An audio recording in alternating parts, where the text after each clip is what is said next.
ਮਰਜ਼ੀ ਪਿਆ ਰਹਿੰਦਾ ਮੇਰਾ ਕਿਹਨੇ ਪੁੱਛਣਾ ਸੀ। ਤਾਂ ਬੱਚਿਓ ਇੱਦਾਂ ਦੀ ਲੱਤ ਨਾ ਕਰਿਆ ਕਰੋ, ਲਾਲਚ ਲੈ ਕੇ ਬਹਿ ਜਾਂਦਾ, ਮਾਰ ਦਿੰਦਾ ਹੈ ਲਾਲਚ। ਪਰਮੇਸ਼ਵਰ ਨੇ ਕਿਹਾ ਹੈ ਸੱਚ ਵੀ ਲਾਲਚ ਕਰੋ ਪਰਮੇਸ਼ਵਰ ਨੂੰ ਯਾਦ ਕਰਨ ਦਾ। ਪੈਸਾ ਲਾਲਚ ਵਿੱਚ ਦੇ ਕੇ ਆਪਾਂ ਨੂੰ ਨਾ ਕਰ ਦਿੰਦਾ। ਪਰਮੇਸ਼ਵਰ ਦੇ ਉੱਤੇ ਵਿਸ਼ਵਾਸ ਕਰੋ, ਪਰਮੇਸ਼ਵਰ ਕਦੇ ਵੀ ਇੰਨਾ ਨਹੀਂ ਕਰਦਾ, ਆਪਾਂ ਨੂੰ ਮਜ਼ਬੂਤ ਕਰ ਦਿੰਦਾ। ਉਹਦੇ ਵਚਨ 'ਤੇ ਵਿਸ਼ਵਾਸ ਕਰੋ, ਭਰੋਸਾ ਕਰਕੇ ਦੇਖੋ, ਆਪਾਂ ਨੂੰ ਚੰਗਾ ਵੀ ਕਰ ਦਿੰਦਾ, ਆਪਣੇ ਸਰੀਰ ਨੂੰ ਸੰਤੁਸ਼ਟੀ ਮਿਲ ਜਾਂਦੀ ਹੈ। ਇਹੋ ਜਿਹੇ ਵਚਨ ਦੇ ਉੱਤੇ ਭਰੋਸਾ ਕਰਨਾ ਚਾਹੀਦਾ ਹੈ, ਕਦੇ ਨਹੀਂ ਡੋਲਣਾ ਚਾਹੀਦਾ। ਜੇ ਦਰਦ ਪੀੜ ਹੈ, ਤਕਲੀਫ ਹੈ, ਕਦੇ ਵੀ ਡੋਲਣਾ ਨਹੀਂ ਚਾਹੀਦਾ। ਉਹਦੇ ਉੱਤੇ ਦੂਰ ਹੋ ਸਕਦਾ, ਦਰਦ ਪੀੜ ਕਿਵੇਂ ਦੂਰ ਹੋ ਸਕਦਾ? ਆਪਣੇ ਵਿਸ਼ਵਾਸ ਦੇ ਨਾਲ, ਉਸ ਨਵੀਂ ਦੇ ਨਾਲ ਪਰਮੇਸ਼ਵਰ ਦੇ ਦੁਆਰਾ ਗੱਲਾਂ ਕਰ ਸਕਦੇ ਹਾਂ। ਉਹਨੂੰ ਪੁੱਛ ਸਕਦੇ ਹਾਂ, ਪਿਤਾ ਜੀ ਕੀ ਕਾਰਨ ਹੈ, ਇਹ ਤਕਲੀਫ ਕਿਉਂ ਆਈ, ਮੈਨੂੰ ਕਾਲ ਨੇ ਕਿਉਂ ਕਹਿ ਰਿਹਾ, ਮੈਨੂੰ ਕੋਈ ਵਚਨ ਨਹੀਂ ਚੰਗਾ ਲੱਗਦਾ, ਵਚਨ ਨਹੀਂ ਪੜ੍ਹਿਆ ਜਾਂਦਾ, ਘਰ ਵਿੱਚ ਦੁੱਖ ਆਇਆ, ਸੰਕਟ ਆਇਆ, ਸਾਨੂੰ ਪ੍ਰਭੂ ਜੀ ਮਾਫ ਕਰ, ਇਹ ਕੀ ਕਾਰਨ ਹੈ? ਇਹ ਚਿੰਤਾ ਦਾ ਵਿਸ਼ਾ ਤੁਸੀਂ ਬਣਾਉਂਦੇ ਬੱਚਿਓ। ਜੇ ਬੱਚਾ ਥੋੜਾ ਜਿਹਾ ਗਲਤ ਚੱਲ ਜਾਏ, ਬੱਚਾ 2 ਦਿਨ ਸਕੂਲ ਵਿੱਚ ਨਾ ਜਾਵੇ, ਤਾਂ ਤੁਸੀਂ ਸੋਚ ਕੇ ਸਮਝਾਓਗੇ ਉਸ ਨੂੰ, ਤਾਂ ਬੱਚੇ ਨੂੰ ਘਰ ਤੋਂ ਵਿੱਚੋਂ ਬਾਹਰ ਤਾਂ ਨਹੀਂ ਨਾ ਕੱਢ ਦੋਗੇ ਵੀ ਬੱਚਾ ਤੂੰ ਘਰ ਤੋਂ ਬਾਹਰ ਹੋ ਜਾ, ਸਾਡਾ ਕਿਹਾ ਮੰਨਿਆ ਸਕੂਲ ਨਹੀਂ ਗਿਆ। ਤਾਂ ਪਰਮੇਸ਼ਵਰ ਤੁਹਾਡੇ ਸਾਰਾ ਦਿਨ ਤੁਹਾਡੀ ਜ਼ਿੰਦਗੀ ਦਿੰਦਾ ਹੈ, ਜਿਹੜੀ ਤੁਹਾਡੀ ਜੀਵਨ ਦੀ ਜੋਤੀ ਹੈ। ਤੁਸੀਂ ਉਹਨੂੰ ਦਿਲ ਬਾਹਰ ਕੱਢ ਦਿਓਗੇ ਤੇ ਨਾਰਾਜ਼ ਹੋ ਜਾਓਗੇ, ਉਹਨੂੰ ਤਾਂ ਤੁਸੀਂ ਛੱਡ ਦਿਓਗੇ। ਬੱਚਾ ਤਾਂ ਤੁਹਾਡੇ ਛਿੱਤਰ ਮਾਰੀ ਜਾਵੇ, ਉਹਨੂੰ ਵੀ ਬੇਟਾ ਬੇਟਾ ਕਰੀ ਜਾਓਗੇ। ਤਾਂ ਇਹ ਚੀਜ਼ ਨੂੰ ਸੋਚ ਕੇ ਦੇਖੋ, ਉਹ ਮਹਾਨ ਹੈ, ਕਦੇ ਵੀ ਆਪਣੇ ਬੱਚਿਆਂ ਨੂੰ ਕੁੱਟਦਾ ਨਹੀਂ, ਕਦੇ ਵੀ ਮਾਰਦਾ ਨਹੀਂ। ਜੇ ਉਹਦੇ ਉੱਤੇ ਵਿਸ਼ਵਾਸ ਕਰਾਂਗੇ, ਆਪਣੇ ਬੱਚੇ ਦਾ ਆਪਾਂ ਨੂੰ ਝਿੜਕਾਂ ਵੀ ਦਿੰਦੇ ਹਨ, ਆਪਾਂ ਨੂੰ ਨਿਰਾਸ਼ ਵੀ ਕਰਦੇ ਹਨ, ਆਪਾਂ ਨੂੰ ਬੁਰਾ ਚੰਗਾ ਵੀ ਬੋਲਦੇ ਹਨ। ਆਪਣਾ ਪਿਤਾ ਪਰਮੇਸ਼ਵਰ ਜਿਹਨੇ ਧਰਤੀ ਨੂੰ ਸਾਜਿਆ, ਉਹ ਕਦੇ ਵੀ ਬੁਰਾ ਨਹੀਂ ਬੋਲਦਾ, ਕਦੇ ਵੀ ਉਹ ਮਾੜਾ ਨਹੀਂ ਕਰਦਾ। ਆਪਾਂ ਖੁਦ ਮਾੜਾ ਕਰਵਾਉਂਦੇ ਹਾਂ, ਫਿਰ ਮਾੜਾ ਕਰਦਾ, ਫਿਰ ਆਪਾਂ ਨੂੰ ਕਾਲ ਦੇ ਹਵਾਲੇ ਕਰਦਾ, ਫਿਰ ਆਪਾਂ ਨੂੰ ਉਸ ਮਾਰ ਦੇ ਥੱਲੇ ਕਰਦਾ, ਜਿੱਥੇ ਉਹ ਵਿਵਸਥਾ ਦੇ ਵਿੱਚ ਜਿਹੜੀ ਮੈਂ 21 ਦੇ ਵਿੱਚ 28 ਤੋਂ 21 ਦੇ ਵਿੱਚ ਦੱਸਿਆ, ਉੱਥੇ ਜਾ ਕੇ ਆਪਣਾ ਸਾਰਾ ਰੋਸ ਪਰਮੇਸ਼ਵਰ ਸਮਝਾਉਂਦਾ ਹੈ, ਭਾਈ ਵੇਖ ਤੂੰ ਸੋਚ ਸਮਝ ਕੇ ਵੇਖ ਵੀ ਕੰਮ ਤਾਂ ਸਾਰਾ ਮੇਰਾ ਹੀ ਨਹੀਂ ਹੈ। ਉਹ ਪਰਮੇਸ਼ਵਰ ਦੱਸਦਾ ਕੰਮ ਤਾਂ ਸਾਰਾ ਮੇਰਾ ਹੈ। ਤੂੰ ਸੋਚੇਗਾ ਬਵਾਸੀਰ ਆ ਗਿਆ, ਕੋਈ ਮਿਰਚ ਨੂੰ ਜ਼ਿਆਦਾ ਖਾ ਲਿਆ, ਉਹਦੇ ਨਾਲ ਆ ਗਿਆ। ਪਰਮੇਸ਼ਵਰ ਕਹਿੰਦਾ ਕੰਮ ਮੇਰਾ ਹੈ। ਧੱਦਰ ਕਿਹਦੇ ਨਾਲ ਆ ਗਈ, ਖਾਰਸ਼ ਕਿਹਦੇ ਨਾਲ ਆ ਗਈ, ਹਾਰਟ ਕਿਹਦੇ ਨਾਲ ਆ ਗਿਆ? ਇਹ ਚੀਜ਼ ਨੂੰ ਸੋਚ ਕੇ ਵੇਖੋ। ਪਰਮੇਸ਼ਵਰ ਜੋ ਮਹਾਨ ਹੈ, ਮੈਂ ਵਾਅਦਾ ਕਰਦਾ ਤੁਹਾਡੇ ਨਾਲ, ਪਰਮੇਸ਼ਵਰ ਪਿਤਾ ਜੀ ਤੁਹਾਨੂੰ ਚੰਗਾ ਕਰਨਗੇ, ਬਿਮਾਰੀ ਤੋਂ ਵੀ ਬਚਾਉਣਗੇ, ਸੰਕਟ ਤੋਂ ਵੀ ਬਚਾਉਣਗੇ। ਪਰ ਸਾਰੀ ਬੱਚਿਆਂ ਨੂੰ ਮੈਂ ਵਿਧੀ ਤੋਂ ਵੀ ਦੱਸਿਆ ਸੀ, ਪਰ ਇਹ ਚੀਜ਼ ਦੀ ਪਰਮੇਸ਼ਵਰ ਦੀ ਸੱਚਾਈ ਨਹੀਂ ਲੈ ਕੇ ਚੱਲਦੀ। ਸੱਚ ਉਹੀ ਹੈ ਜਿਹੜਾ ਪਰਮੇਸ਼ਵਰ 'ਤੇ ਭਰੋਸਾ ਕਰਦਾ। ਉਹ ਸਭ ਕੁਝ ਦਿੰਦਾ ਆਪਣੇ ਬੱਚਿਆਂ ਨੂੰ, ਚਾਹੇ ਕਿੰਨੀ ਮਰਜ਼ੀ ਭੂਮੀ ਦੇਵੇ, ਮਰਜ਼ੀ ਪੈਸਾ ਦੇਵੇ, ਉਹਦਾ ਖੁਦ ਹੀ ਮਰਜ਼ੀ ਦੇ ਸਕਦਾ। ਭਰੋਸਾ ਕਰਕੇ ਚੱਲੋ ਬੱਚਿਓ, ਕਦੇ ਵੀ ਪਰਮੇਸ਼ਵਰ ਤੋਂ ਦੂਰ ਨਾ ਹੋ। ਜਿਹੜਾ ਪਰਮੇਸ਼ਵਰ ਤੋਂ ਦੂਰ ਹੁੰਦਾ ਹੈ ਤਾਂ ਸਮਝ ਲਓ ਧਰਤੀ ਤੋਂ ਵੀ ਦੂਰ ਹੋ ਜਾਂਦਾ, ਤੇ ਆਪਣੇ ਬੱਚੇ ਪਰਿਵਾਰ ਤੋਂ ਵੀ ਦੂਰ ਹੋ ਜਾਂਦਾ। ਮੇਰੀ ਲਿਖ ਲਿਓ ਕਿ ਮੈਂ ਇਹ ਸੱਚ ਕਹਿਣਾ, ਪਰਮੇਸ਼ਵਰ ਦਾ ਵਚਨ ਕਹਿੰਦਾ, ਪ੍ਰਭੂ ਨੇ ਕਿਹਾ ਮੈਂ सच कहूँ, मैं सच कहता हूँ, तू मेरे पर विश्वास कर, मैं परमेश्वर का पुत्र हूँ, तू विश्वास कर, मैं भेजने वाले का खुदा का बेटा हूँ। तो फिर तुम वो विश्वास अच फिर भी ना करोगे तो बच्चों फिर अपने फिर की होगा, अपने तो बहुत ही आऊगी ना। अपने बच्चे भी अपने को दूर, अपना ही दिता हुआ, अपना ही बनाया हुआ अपन बच्चे बाहर करेंगे। क्यों कि परमेश्वर खुद करवाते हैं, ये काम परमेश्वर का है। तो चिंता बनाओ, कोई किसी का पैसा नहीं खाना चाहिए, किसी का घर का लालच नहीं करना चाहिए, किसी की निंदा चुगली नहीं करनी चाहिए। मैंने वो लाभ दसो, पहले वो फायदे दसो। निंदा चुगली करने अपनी मौत को छेड़ता है, वो बुराई के फसदा है, वो लालच के जिस मैं लालच की गल कर हूँ तुम पहले दस के दे। परमेश्वर का लालच करोगे थोड़ा अपने आप ही दे दूगा, अपने आप ही सारे काम अगे हो ही जाएंगे। तो बच्चों डरो वो उत्ते भरोसा करके सच की महिमा करके वो अगे रख दो। थोड़े अगे सब कुछ परमेश्वर पिता की सच्चाई को अगे रखेंगे, थोड़ी चिंता करेंगे। तो बच्चों मैं थोड़ा वचन के इस वचन के उत्तर थोड़ा बैठ चलिया। परमेश्वर ने अपने वस्त्र की गल की है। परमेश्वर ने क्या अपने कपड़े की, आप कपड़े की गल करते हैं कि इन्हें मेरा कपड़ा है मेला हो गया, इन्हें ला के धवा लवा, साबुन ना चंगे ना धोवा, तो साबुन ना धोता जाए, तो फिर इन्हें साफ सुथरा हो गया, फिर पावांगे। बच्चों परमेश्वर ने वस्त्र किया है, तेरा वस्त्र जो तेरा वस्त्र मेला हो गया, फिर तू तेरे वस्त्र को फिर किमें धोएगा? ये वस्त्र का उतला कपड़े का वस्त्र का मेला हो गया, धोता जाना। जोड़ा वस्त्र की चमड़ी को क्या है, अपनी चमड़ी का वस्त्र जोड़ा है, ये वस्त्र के उत्ते दाग आ गए, बुराई आ गई, इस वस्त्र से परमेश्वर का क्रोध आ गया, ये वस्त्र मेला हो गया। तो इस वस्त्र के मेरा ये आत्मा जोड़ा तुम बोल रहे हो ना, ਇਹਨੇ ਵੀ ਬਾਹਰ ਨਿਕਲ ਜਾਣਾ, ਇਹ ਵੀ ਕਹਿੰਦਾ ਮੈਂ ਵੀ ਆਪਣੇ ਗੰਦੇ ਵਸਤਰ 'ਚ ਨਹੀਂ ਰਹਿੰਦਾ।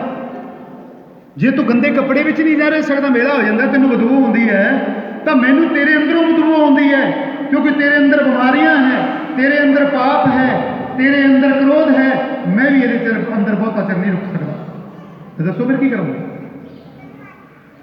ਪਰਮੇਸ਼ਵਰ ਨੇ ਜਦੋਂ ਇਹ ਗੱਲ ਕਹਿ ਦਿੱਤੀ, ਇਹ ਆਤਮਾ ਨੇ ਵੀ ਇਹ ਗੱਲ ਕਹਿ ਦਿੱਤੀ ਕਿ ਮੈਂ ਇਹਦੇ ਵਿੱਚ ਬਹੁਤਾ ਚਿਰ ਨਹੀਂ ਰੁਕਣਾ। ਜਿਸ ਤਰ੍ਹਾਂ ਪਰਮੇਸ਼ਵਰ ਨੇ ਵਿਵਸਥਾ ਦੇ ਵਿੱਚ ਕਿਹਾ ਹੈ, ਕਹਿੰਦਾ ਜਦੋਂ ਮਨ ਉਦਾਸ ਹੁੰਦਾ ਹੈ, ਜਦੋਂ ਆਪਣਾ ਵਿਅਕੁਲ ਹੁੰਦਾ ਹੈ, ਜਦੋਂ ਉਦੋਂ ਆਪਣੇ ਅੰਦਰ ਪਰਮੇਸ਼ਵਰ ਦੀ ਮਿਲਣ ਦੀ ਤੇ ਉਹਨੂੰ ਯਾਦ ਕਰਨ ਦੀ ਪਿਆਸ ਹੋਣੀ ਚਾਹੀਦੀ ਹੈ। ਵਿਅਕੁਲ ਉਦੋਂ ਹੋਵੇ, ਉਦੋਂ ਆਪਣੇ ਉਦਾਸੀ ਹੋਵੇ ਜਦੋਂ ਆਪਾਂ ਪਰਮੇਸ਼ਵਰ ਨੂੰ ਸ਼ਬਦ ਪੜ੍ਹਨ 2-4 ਦਿਨ ਟੱਪ ਗਏ ਹੋਣ, ਉਹਦੀ ਪ੍ਰਾਰਥਨਾ ਕਰਨ ਤੋਂ ਰਹਿ ਗਏ ਹੋਣ, ਆਪਾਂ ਵਿਅਕੁਲਤਾ ਹੋ ਗਿਆ, ਤਾਂ ਆਪਾਂ ਨੂੰ ਦਰਬਾਰ ਚੌਂਕ ਤੋਂ ਕੋਈ ਜ਼ਿਆਦਾ ਦਿਨ ਟੱਪ ਗਿਆ ਹੋਵੇ, ਤਾਂ ਆਪਾਂ ਜਲਦੀ ਚੱਲੀਏ। ਆਪਣਾ ਮਨ ਵਿਅਕੁਲ ਹੋ ਗਿਆ, ਆਪਣੇ ਅੰਦਰ ਟੈਨਸ਼ਨ ਵੱਧ ਗਈ, ਆਪਣੇ ਅੰਦਰ ਜਲਨ ਆ ਗਈ, ਆਪਣੇ ਅੰਦਰ ਕ੍ਰੋਧ ਆ ਗਿਆ। ਇਹ ਕਿਵੇਂ ਦੂਰ ਹੋ ਸਕਦਾ ਹੈ? ਇਹੀ ਤਾਂ ਪਰਮੇਸ਼ਵਰ ਸਮਝਾ ਰਹੇ ਨੇ। ਉਹ ਕਹਿੰਦੇ ਮੇਰੇ ਆਉਣ ਦੇ ਨਾਲ ਮੇਰੇ ਕੋਲੇ ਆਏਗਾ ਤਾਂ ਸਭ ਕੁਝ ਤੈਨੂੰ ਮਿਲੂਗਾ। ਤੇਰਾ ਮਨ ਜਿਹੜਾ ਵਿਅਕੁਲ ਹੋ ਬਿਲਕੁਲ ਸਹੀ ਹੋਊਗਾ, ਸੰਕਟ ਦੇ ਵਿੱਚ ਫਸਿਆ ਹੈ ਉਸ ਤੋਂ ਬਚਾਇਆ ਜਾਊਗਾ। ਤਾਂ ਮੈਂ ਵਾਅਦਾ ਕਰਦਾ, ਜਿੰਨੇ ਬੱਚੇ ਬੈਠੇ ਹੈ ਇਸ ਵਚਨ ਤੇ ਅਮਲ ਕਰਨਗੇ, ਵਿਸ਼ਵਾਸ ਕਰਨਗੇ, ਅੱਜ ਤੋਂ ਸਮਝ ਲਓ ਤੁਹਾਡਾ ਮਨ ਵਿਅਕੁਲ ਨਹੀਂ ਰਹੂਗਾ, ਤਾਂ ਤੁਹਾਡੇ ਮਨ ਨੂੰ ਸੰਤੁਸ਼ਟੀ ਹੋਊਗੀ, ਤਾਂ ਪਰਮੇਸ਼ਵਰ ਤੁਹਾਨੂੰ ਚੰਗਾ ਕਰੂਗਾ, ਦਰਦਾਂ ਪੀੜਾਂ ਨਹੀਂ ਰਹਿਣ। ਆਮੀਨ, ਹਾਲੇਲੂਇਆ। ਇਹ ਵਚਨ ਸੁਣਨਾ ਚੰਗੇ ਹੋਣਗੇ, ਇਹ ਬਿਮਾਰੀ ਤੋਂ ਤੁਸੀਂ ਸੁਣਨੇ ਚੰਗੇ ਹੋ ਜਾਓਗੇ। ਇਸੇ ਲਈ ਮੈਂ ਤੁਹਾਨੂੰ ਉਹ ਖੁਰਾਕ ਦੇ ਰਿਹਾ। ਤੁਸੀਂ ਕਹਿੰਦੇ ਹੋ ਕਿ ਸਰੀਰ ਦਰਦ ਹੋਵੇ, ਕੋਈ ਗੋਲੀ ਦੀ ਖੁਰਾਕ ਲੈ ਲਈਏ, ਮਾੜਾ ਜਿਹਾ ਰੁੜਨ ਵਾਲੇ ਹੋ ਜਾਈਏ। ਇਹ ਮੈਂ ਪਰਮੇਸ਼ਰ ਦੀ ਵਚਨ ਦੀ ਖੁਰਾਕ ਦੇ ਰਿਹਾ। ਤੁਹਾਡਾ ਸਰੀਰ ਰੁੜਨਾ ਨਹੀਂ, ਪੂਰਾ ਭੱਜਣ ਲੱਗ ਜਾਓ। ਇਹ ਤੁਹਾਨੂੰ ਉਹ ਗੋਲੀ ਦੇ ਰਿਹਾ, ਇਹ ਪਰਮੇਸ਼ਰ ਦੀ ਕੋਲੋਂ ਆਈ ਹੋਈ ਗੋਲੀ ਦੇ ਰਿਹਾ। ਜਿਹੜੀ ਉਹਦੇ ਕੋਲੋਂ ਗੋਲੀ ਆਈ ਹੋਈ ਲੈ ਲਵੇ ਨਾ, ਉਹ ਫਿਰ ਜਿਹੜਾ ਰੁੜਦਾ ਵੀ ਹੈ ਨਾ, ਉਹ ਵੀ ਭੱਜਣ ਲੱਗ ਜਾਂਦਾ, ਉਹ ਵੀ ਭੱਜਣ ਲੱਗ ਜਾਂਦਾ। ਤਾਂ ਸੱਚਾਈ ਤੇ ਵਿਸ਼ਵਾਸ ਹੈ ਬੱਚਿਓ, ਪਰਮੇਸ਼ਵਰ ਦੇ ਉੱਤੇ ਭਰੋਸਾ। ਦੁਨੀਆ ਦੇ ਵਿੱਚ ਕੁਝ ਵੀ ਨਹੀਂ। ਪਾਗਲ, ਪਰਮੇਸ਼ਵਰ ਨੇ ਪਾਗਲ ਨੂੰ ਵੀ ਧਰਤੀ ਤੋਂ ਉਤਾਰ ਕੇ ਦੇਖ ਲਿਆ, ਪਰਮੇਸ਼ਵਰ ਨੇ ਸਿਆਣਾ ਵੀ ਧਰਤੀ ਤੋਂ ਉਤਾਰ ਕੇ ਦੇਖ ਲਿਆ। ਸਿਆਣਾ ਕੀ ਕਰਦਾ, ਉਹਦੇ ਵੀ ਕੁਝ ਨਹੀਂ ਪੱਲੇ ਪਿਆ। ਪਰਮੇਸ਼ਵਰ ਨੇ ਬਜ਼ੁਰਗ ਵੀ ਕਰਕੇ ਦੇਖ ਲਿਆ, ਬਜ਼ੁਰਗ ਦੇ ਪੱਲੇ ਵੀ ਕੁਝ ਨਹੀਂ ਹੁੰਦਾ, ਉਹ ਖਾਲੀ ਹੱਥ ਤੁਰ ਜਾਂਦਾ ਹੈ, ਰੋਂਦਾ ਤੇ ਕਰਵਾਉਂਦਾ, ਦਰਦਾਂ ਤੇ ਪੀੜਾਂ ਦੇ ਵਿੱਚ ਤੁਰ ਜਾਂਦਾ ਹੈ। ਅਮੀਰ ਤੇ ਜਵਾਨ ਤੇ ਬੱਚਾ ਵੀ ਬਣਾ ਕੇ ਦੇਖ ਲਿਆ, ਰੁੜਦਾ ਹੋਇਆ ਵੀ ਕਰਕੇ ਦੇਖ ਲਿਆ, ਉਹਨੂੰ ਉਹਦੇ ਵਿੱਚ ਕੋਈ ਲਾਭ ਨਹੀਂ ਮਿਲਿਆ। ਛੋਟਾ ਬੱਚਾ ਰੁੜਦਾ ਤਾਂ ਬਹੁਤ ਹੈ, ਕਦੇ ਕਦੇ ਚੱਲਦਾ ਵੀ ਹੈ, ਉਹ ਡਿੱਗਦਾ ਸੱਟ ਵੀ ਖਾਂਦਾ ਹੈ। ਤਾਂ ਬੱਚਿਓ, ਪਰਮੇਸ਼ਰ ਨੇ ਪ੍ਰਮਾਣ ਕੀਤਾ ਹੈ। ਤਾਂ ਮੈਂ ਤੁਹਾਨੂੰ ਪਿਛਲੇ ਜਿਹੜੇ ਅੱਜ ਬੱਚੇ ਨਵੇਂ, ਥੋੜਾ ਜਿਹਾ ਮੈਂ ਉਦਾਹਰਨ ਦੇ ਰਿਹਾ, ਜਿਹਦੇ ਬੱਚੇ ਹੈਗੇ ਹੈ ਉਹ ਵੀ ਦੇਖੋ ਰੋਈ ਜਾਂਦੇ ਹੈ। ਜਿਹਦੇ ਬੱਚਾ ਹੈ ਹੀ ਨਹੀਂ, ਤਰਸਦਾ ਬੱਚੇ ਨੂੰ, ਸਾਡੇ ਬੱਚਾ ਇੱਕ ਮਿਲ ਜਾਏ ਤਾਂ ਸਾਡਾ ਨਾਮ ਰਹਿ ਜੇ, ਉਹ ਵੀ ਰੋਈ ਜਾਂਦਾ ਹੈ। ਕਿਉਂ? ਦੋਨੇ ਹੀ ਰੋ ਰਹੇ। ਜਿਹਦੇ ਹੈਗਾ ਉਹ ਵੀ ਰੋਈ ਜਾਂਦਾ, ਜਿਹਦੇ ਹੈ ਨਹੀਂ ਉਹ ਵੀ ਰੋਈ ਜਾਂਦਾ। ਕਿਉਂ ਰੋ ਰਹੇ ਨੇ? ਕਿ ਦੋਨੇ ਹੀ ਪਰਮੇਸ਼ਰ ਤੋਂ ਪਾਉਣ ਤੋਂ ਦੂਰ ਹਨ, ਦੋਨੇ ਪਰਮੇਸ਼ਰ ਤੋਂ ਦੂਰ ਹਨ, ਇਸੇ ਲਈ ਦੋਨੇ ਰੋ ਰਹੇ ਹਨ। ਪਰਮੇਸ਼ਰ ਨੇ ਕਿਹਾ, ਜਿਹਨੂੰ ਮੈਨੂੰ ਯਾਦ ਕਰਦਾ ਹੈ, ਮੇਰੇ ਉੱਤੇ ਵਿਸ਼ਵਾਸ ਕਰਦਾ ਹੈ, ਭਰੋਸਾ ਕਰਦਾ ਹੈ, ਉਹ ਵਿਆਕੁਲ ਨਹੀਂ ਹੁੰਦਾ, ਉਹ ਉਦਾਸ ਨਹੀਂ ਹੁੰਦਾ, ਉਹਦੇ ਉੱਤੇ ਕਿਰਪਾ ਬਣੀ ਰਹਿੰਦੀ ਹੈ, ਉਹ ਮਹਾਨ ਹੈ, ਉਹ ਰਾਜਿਆਂ ਦਾ ਰਾਜਾ ਹੈ। ਬੱਚਿਓ, ਧਰਤੀ ਦੇ ਉੱਤੇ ਆਏ ਹੋ ਤਾਂ ਪਰਮੇਸ਼ਰ ਦੇ ਬਣ ਕੇ ਜਾ ਕੇ ਉਹਦੀ ਜੈ ਜੈਕਾਰ ਕਰਕੇ ਦਿਖਾਓ, ਉਹਦਾ ਧੰਨਵਾਦ ਕਰੋ। ਕੁਛ ਵੀ ਧਰਤੀ ਦੇ ਲਾਭ ਨਹੀਂ ਇਨਸਾਨ ਨੂੰ। ਜੇ ਹੁਣ ਪਸ਼ੂ ਬੰਨਿਆ ਕਿੱਲੇ ਦੇ ਉੱਤੇ, ਪਸ਼ੂ ਨੂੰ ਪੁੱਛ ਲਈਏ ਵੀ ਤੈਨੂੰ ਕੀ ਲਾਭ ਹੈ, ਤੂੰ ਕਿੱਲੇ ਦੇ ਬੰਨਿਆ ਖੜਾ ਹੈ, ਦੱਸੋ ਕੀ ਦੱਸੋ? ਅੱਗੋਂ ਮੈਂ ਤਾਂ ਬੜਾ ਦੁਖੀ ਹਾਂ, ਜੇ ਮੈਨੂੰ ਛੱਡ ਦੇਵੇ, ਮੈਂ ਕਿਹੜਾ ਤਾਂ ਭੱਜ ਕੇ ਦੌੜ ਕੇ ਕਿਹੜਾ ਤਾਂ ਹੱਥ ਨਾ। ਤਾਂ ਬੱਚਿਓ, ਦੌੜਦਾ ਵੀ ਭੱਜਦਾ ਵੀ ਹੈ। ਤਾਂ ਇਸੇ ਤਰ੍ਹਾਂ ਬੱਚਿਓ, ਜਿਹੜਾ ਬੰਨਿਆ, ਜਿਹੜਾ ਖੁੱਲ੍ਹਾ ਹੈ, ਉਹ ਵੀ ਦੁਖੀ ਹੈ, ਜਿਹੜਾ ਬੰਨਿਆ ਉਹ ਵੀ ਦੁਖੀ ਹੈ। ਜਿਹੜਾ ਪਰਮੇਸ਼ਰ ਤੇ ਭਰੋਸਾ, ਵਿਸ਼ਵਾਸ ਕਰਦਾ, ਯਾਦ ਕਰਦਾ, ਉਹ ਹੀ ਸੁਖੀ ਹੈ। ਉਹਦੇ ਕੋਲੇ ਹੀ ਸੁੱਖ ਹੈ। ਪਰਮੇਸ਼ਰ ਦੇ ਕੋਲੇ ਸੁੱਖ ਹੈ, ਪਰਮੇਸ਼ਰ ਦੇ ਕੋਲੇ ਨਿਮਰਤਾ ਹੈ, ਪਰਮੇਸ਼ਰ ਦੇ ਕੋਲੇ ਕ੍ਰੋਧ ਤੇ ਸੰਕਟ ਜਿਹੜੇ ਵੀ ਹਨ, ਇਹ ਪਰਮੇਸ਼ਰ ਦਾ ਨਿਮਰਤਾ ਦੇ ਵਿੱਚ ਭਰਿਆ ਹੋਇਆ, ਪ੍ਰੇਮ ਦੇ ਵਿੱਚ ਭਰਿਆ ਹੋਇਆ, ਕ੍ਰੋਧ ਦੇ ਵਿੱਚ ਨਹੀਂ। ਕ੍ਰੋਧ ਤਾਂ ਉਦੋਂ ਹੁੰਦਾ ਜਦੋਂ ਆਪਾਂ ਨੂੰ ਮਾਰਨਾ ਹੁੰਦਾ, ਉਸਨੂੰ ਜਦੋਂ ਆਪਾਂ ਨੂੰ ਬਰਬਾਦ ਕਰਨਾ ਹੁੰਦਾ ਹੈ। ਤਾਂ ਬੱਚਿਓ, ਪਰਮੇਸ਼ਰ ਹੀ ਬਰਬਾਦ ਕਰਦਾ ਹੈ, ਪਰਮੇਸ਼ਰ ਹੀ ਆਪਾਂ ਨੂੰ ਮਾਰਦਾ ਹੈ। ਤਾਂ ਇਸ ਚੀਜ਼ ਦੀ ਚਿੰਤਾ ਬਣਾਓ, ਇਸ ਚੀਜ਼ ਦੀ ਦੇਖੋ ਅੱਗੇ ਕਿਉਂ ਇਹ ਚੀਜ਼ ਹੋ ਰਹੀ ਹੈ। ਇਸ ਜਿਹੜਾ ਵਚਨ ਸੁਣਦੇ ਸੁਣਦੇ ਚੰਗੇ ਹੋਗੇ ਤੁਸੀਂ, ਵਚਨ ਸੁਣਦੇ ਪਰਮੇਸ਼ਰ ਨੇ ਕਿਹਾ, ਤੂੰ ਮੇਰਾ ਵਚਨ ਸਹੀ ਧਿਆਨ ਨਾਲ ਛਕ ਲਈ, ਤੂੰ ਮੇਰਾ ਵਚਨ ਧਿਆਨ ਨਾਲ ਸੁਣ ਲਈ, ਤੂੰ ਚੰਗਾ ਹੋ ਜਾਏਗਾ। ਜੇ ਚੰਗਾ ਹੋਣਾ ਤਾਂ ਇਹ ਵਿਸ਼ਵਾਸ ਰੱਖੋ, ਤੁਹਾਨੂੰ ਉਹ ਸ਼ਾਂਤੀ ਆਪਣੇ ਮਨ ਨੂੰ ਮਿਲੇ, ਉਹ ਖੁਸ਼ੀ ਮਿਲੇ, ਜਿਹੜਾ ਸਾਨੂੰ ਸਦਾ ਲਈ ਪਰਮੇਸ਼ਰ ਖੁਸ਼ ਰੱਖੇ, ਆਨੰਦ ਸਦਾ ਲਈ ਮਿਲਦਾ ਰਹੇ। ਤੇ ਮੈਂ ਤੁਹਾਡੇ ਨਾਲ ਵਾਅਦਾ ਕਰਦਾ ਬੱਚਿਓ, सदा ਲਈ आनंद लेना है, सदा ਲਈ सुख लेना बच्चों तो, परिवार तो, परमेश्वर तो बिना सुख नहीं मिलता। परमेश्वर कदे धर्मी पहला मैं कह गया हम फिर दोबारा कह रहे धर्मी परमेश्वर को कह रहे जोड़ा सारे से दया कर सब के उत्ते रहम करता है, वो धर्मी परमेश्वर जिन्हें आपको बनाया है, जिन्हें आपको भेजा है। तो बच्चों तुम सोचते होंगे बच्चे साढ़े द्वारा पैदा होंगे हैं, तो फिर देखो तुम भी खेती उपज करते बीज बोने हो, वो पैदा करते हो, पानी लाने हो, कितनी मेहनत करते हो, कोई भी काम करते हो उसको मेहनत करके पकाने हो, फिर उसको पाल के वो उपज को बेचते हो, इकट्ठी करते हो। इस तरह परमेश्वर भी अंत लोक के सारी जातियों को इकट्ठा करके वह न्याय करता है, वह न्याय करता है, वह हिसाब करता है। तो बच्चों परमेश्वर बहुत महान है। क्यों इन्ना तुम दिमाग को छोटा कर लिया, क्यों इन्ना छोटा कर लिया, क्यों इन्ना तुम शैतान की चाल में फस गए, क्यों तुम चलाक बन गए। तो परमेश्वर के उत्ते भरोसा रखिए, परमेश्वर के घट के उत्ते चलो, वो विश्वास उत्ते चलो, थोनों बचा सकिए, थोनों अगे बढ़ा सकिए, थोनों नवा जीवन दे सकिए। तुसी बच्चों को जीवन नहीं दे सकते, थोड़े बच्चे है ना, तुसी कहते असी पाले साढ़े द्वारा होए, इंसान इंसान के द्वारा होंगे, बिल्कुल कहना सच है, इंसान इंसान को द्वारा होंगे, पर जीवन किसों, जीवन ज्योति ये आत्मा कितों मिलता है, सुख कितों मिलता है, ये परमेश्वर के द्वारा मिलता है, ये प्रभु के द्वारा मिलता है। तो सुख लेना है तो परमेश्वर के द्वारा प्रभु तो मिलता है। तो एक दिन सोचिए परमेश्वर की खेती है, परमेश्वर ने अपनी खेती जे आप खुश परमेश्वर को खुश रखांगे, वो विश्वास रखांगे, अपनी खेती में उन्हें चंगे चंगी पदार्थ देनी है, उन्हें अपना आशीर्वाद रखना है, अपने उन्हें हर एक चीज़ तो झक्खड़ तो काल तो बीमारी तो उसको बचा के रखना है। जिमें तुम कहते हो फसल पाली तो है, वो रोज़ गेड़ा मारते हाँ, वो कीड़ा मकोड़ा ना हो, वो कोई कमी ना हो, फसल को संभालते हो ना, देखते ना कमी ना हो।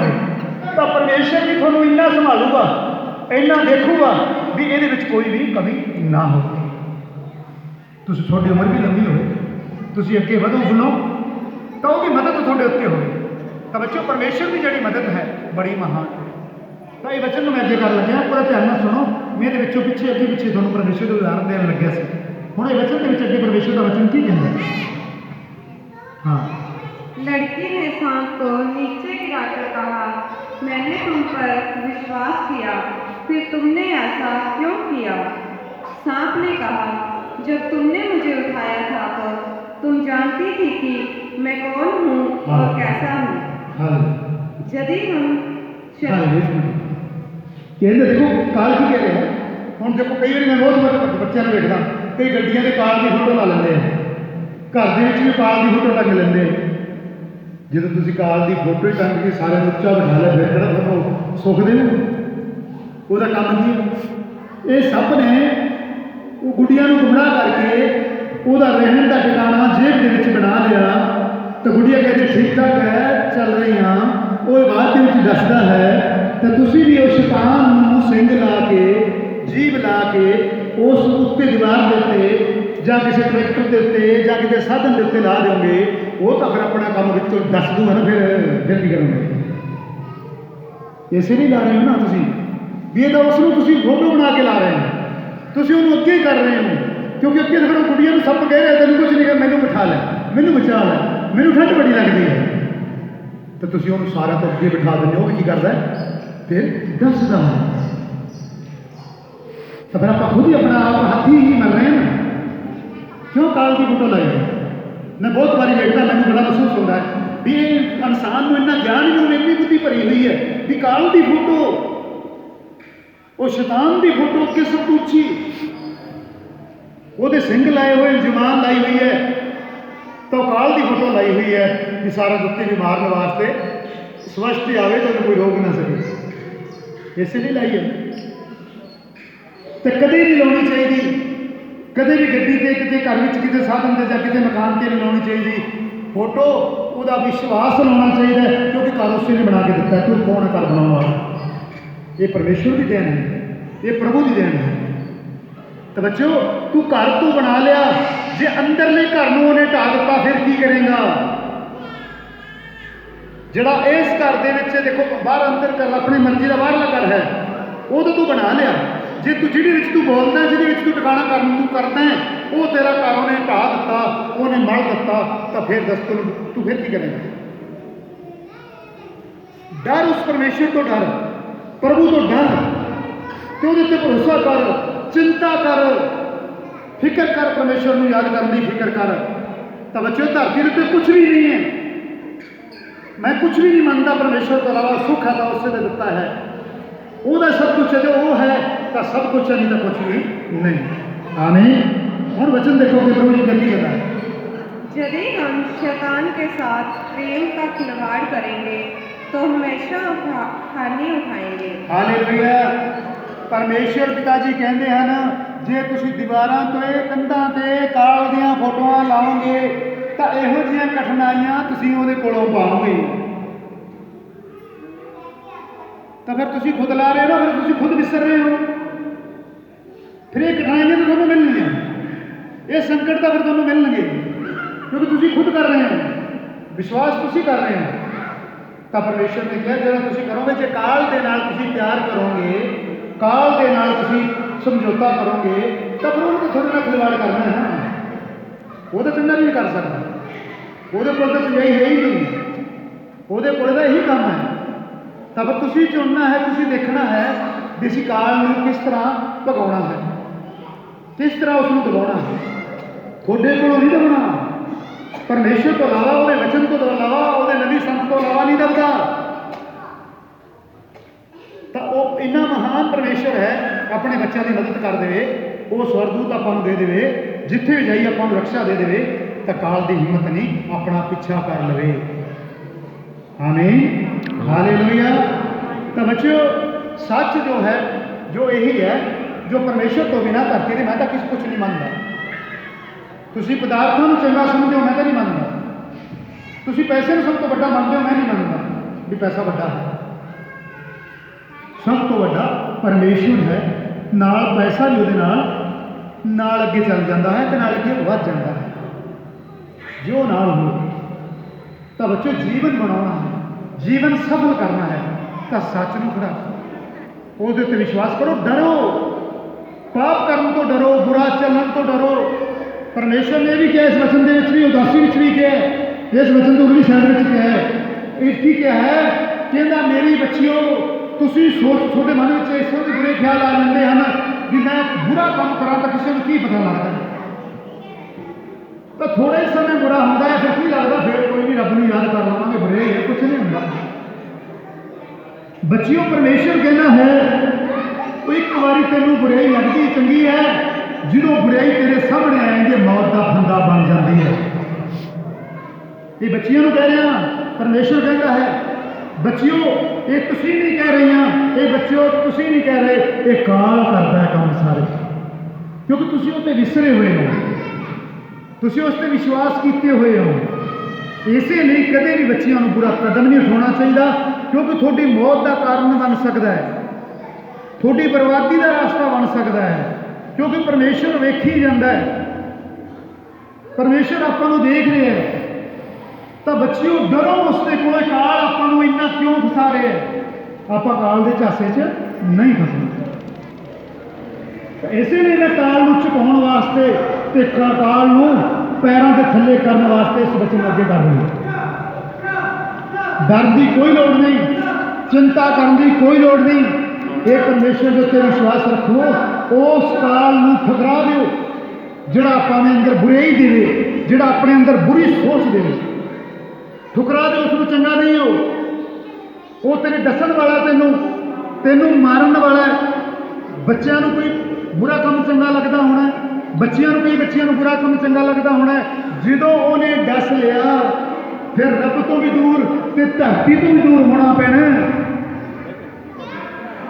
ਤਾਂ ਬੱਚਿਓ, ਚਿੰਤਾ ਦਾ ਵਿਸ਼ਾ ਬਣਾਓ, ਕਾਲ ਦਾ ਕੰਮ ਹੈ, ਉਹਦੇ ਕੋਲੋਂ ਡਰੋ।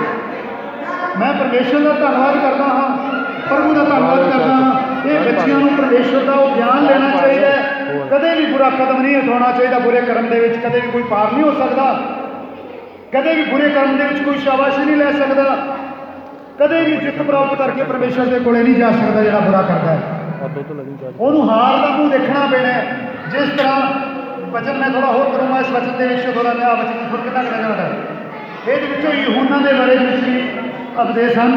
ਤਾਂ ਮੈਂ ਥੋੜਾ ਜਿਹਾ ਵਚਨ ਅੱਗੇ ਹੋਰ ਕਰੂੰਗਾ। ਇਸ ਵਚਨ ਨੂੰ ਇੱਥੇ ਸਮਾਪਤ ਕਰਦੇ ਹੋਇਆ ਮੈਂ ਤੁਹਾਨੂੰ ਕੁਝ ਦੇਣਾ ਚਾਹੁੰਦਾ, ਤੁਹਾਨੂੰ ਪਛਾਣ ਕਰਾਉਣਾ ਚਾਹੁੰਦਾ ਪ੍ਰਭੂ ਯਿਸੂ ਮਸੀਹ ਦੀ। ਆਮੀਨ। ਇਸ ਵਚਨ ਨੂੰ ਇੱਥੇ ਰੱਖ ਕੇ ਔਲਖ ਵਚਨ ਦੇਵਾਂਗਾ ਤਾਂ ਤੁਹਾਨੂੰ ਉਹਦੀ ਪਛਾਣ ਕਰਾਉਣਾ। ਤੁਹਾਡੇ ਅੱਜ ਉਹ ਪਰਦੇ ਉੱਤੇ ਰੌਣਕ ਖੋਲ ਦਿਆਂ। ਆਮੀਨ, ਹਾਲੇਲੂਇਆ, ਆਮੀਨ। ਯਿਸੂ ਮਸੀਹ ਤੇ ਯਹੋਵਾ ਤੁਹਾਨੂੰ ਬਰਕਤ ਦੇਵੇ ਇਸ ਵਚਨ ਸੁਣਨ ਦੇ ਨਾਲ ਤੇ ਇਸ ਮੂਵੀ ਵੀਡੀਓ ਸੁਣਨ ਦੇ ਨਾਲ। ਆਮੀਨ, ਹਾਲੇਲੂਇਆ। ਧੰਨਵਾਦ।